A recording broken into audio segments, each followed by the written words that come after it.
Hello साथीहरू, अहिले चाहिँ जापानमा गोल्डन विक चलिरहेको छ नि त। अनि हामी चाहिँ खाना बनाउनुको अल्छीले बाहिर गेउजा पसलमा जान लागेको हो। अनि हामी चाहिँ साइकल राखेर यसरी पोज दिँदै हल्का नकल पार्दै रेस्टुरेन्टमा चाहिँ पस्यौँ हैन।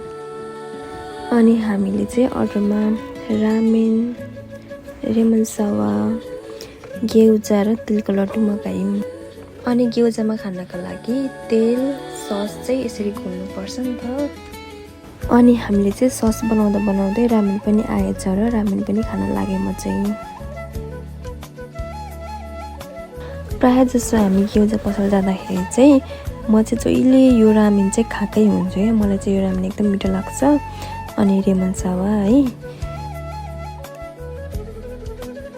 रेमन सावा चाहिँ बाहिर सुपातिर पनि यत्तिकै पाइरहेको हुन्छ नि त। तर मलाई चाहिँ सुपातिरको भन्दा पनि यसरी रेस्टुरेन्टतिरको चाहिँ रेमन सावा एकदमै मिठो लाग्छ क्या। अनि त्यही भएर हामीले दुईजनाले 2 ग्लास मगाएर खायौँ रेमन सावा पनि।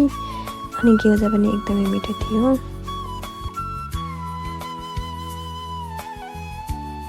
तिलको लड्डु चाहिँ अन्तिममा मगाएको थियौँ, त्यही भएर ढिलो आयो।